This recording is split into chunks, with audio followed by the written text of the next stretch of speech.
Pakaipa zvionere mega mawana iwe baba bari kupisa.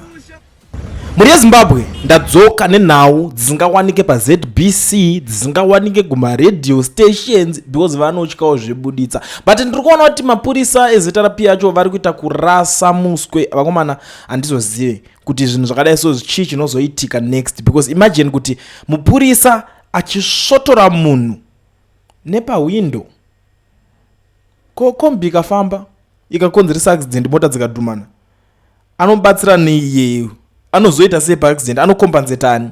Last time ndakambotsura vamwe futi because papa nomweka aiita basa yekurova mota nemboma, ndikamubvunza ndikati unomboziva kuti mota iyoyo uri kurova screen iro inoita mari, but kungobogedzera ndikamubvunza kuti per day zvinhu zvingani zviri kudamaja.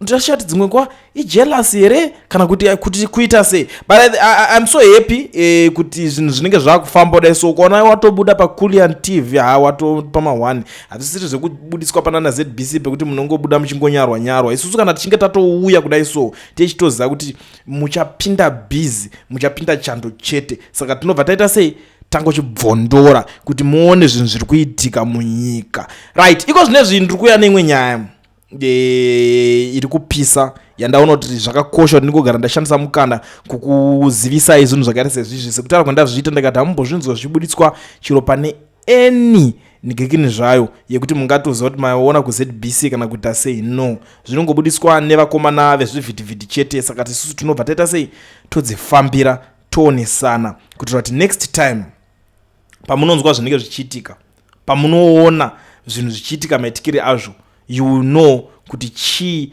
chinenge chakuita se chakutora nzvimbo. Iko zvino zvitine nyaya Tungwarara. I think this is the end of road for Tungwarara now, because gore ratiri kupinda iri kuchasungwa benzi, kuchasungwa vanhu vakawanda kuZimbabwe. Vese vari muona vari kumhanya politics. Kune vamwe vanhu vakauya vachifunga kuti vanokwanisa kusvika vachinohijeka ZANU-PF.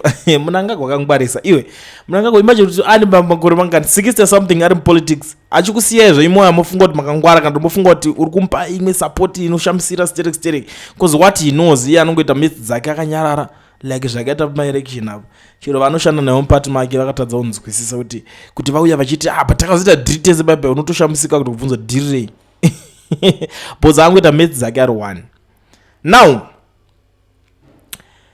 reports on allegations against Paul Tungwarara, President Mnangagwa's special presidential investment, a Dubai-based businessman. Tungwarara is accused of defrauding Indian businessman Raza Jishan of 2.3 million between 2022 and 2023. The case includes evidence such as installment, cash payments, a forged board resolution for the sale of a property, failure to transfer the title as confirmed by the deeds office, and undelivered services including construction, licenses and permit. An eviction involving armed individuals may support additional charges under section 89 or 93 of the criminal law code. A police report AFUDR 010723 was filed indicating an ongoing complaint as an international case involving a non-Zimbabwean victim. It may attract external scrutiny and it remains non-political, centered on private fund. Additional fraud allegations including borrowing 350,000 from Jofa Chibisa in 2019 for state house contracts with partial payments before the police docket disappeared at CID.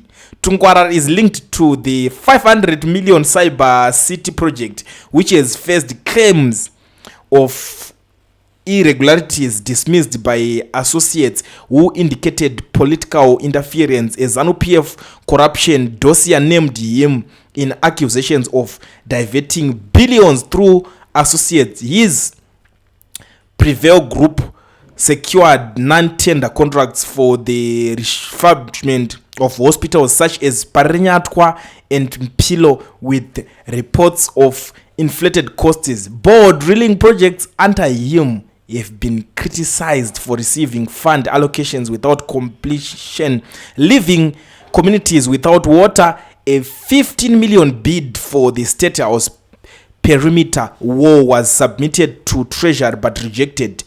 Recent developments include speculation about his relocation to Dubai amid arrest concerns related to the dossier. Through he stated it was to visit his newborn. His bid for co-option to the ZRP Central Committee in Manicaland was nullified due to irregularities, including alleged vote buying with cash and food distributions. Cash donations were suspended prior to a Chipinge event. He is pursuing a full takeover of Dynamos FC. He is also fronting his underage 17-year-old daughter Tungwarara, who serves as CEO of Tap and Go and Prevail Might. She donated $150,000 to Ama2K for ED for youth initiatives. Public videos show the family traveling privately to Johannesburg and displaying luxury in Dubai amid ongoing project delays. There are also reports of missing police records related to other fraud cases. And so that's why I think this is end of the road for Mr. Tungwarara, because 2026 kurusungwa benzi. This is I skutara nyaya dzekuti tikataura nyaya idzi mamati yo runyazotaura wakatsika pai zvinhu zvokuti tine tanzwa nemasources, something that has been planned, something chiri kugarirwa pasi.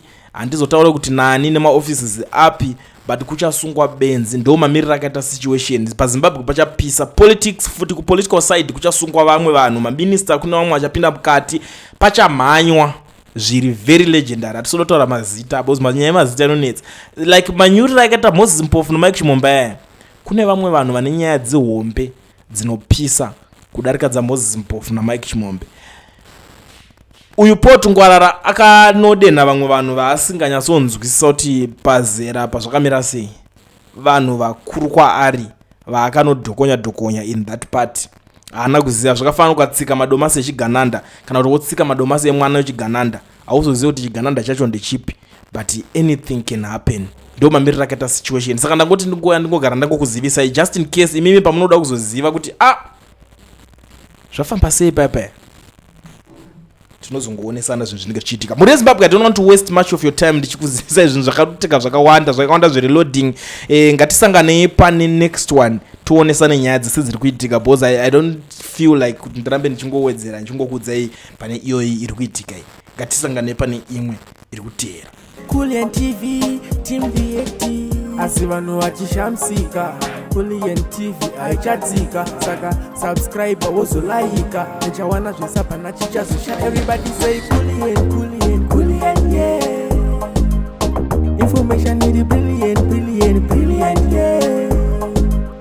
Everybody say Kulian.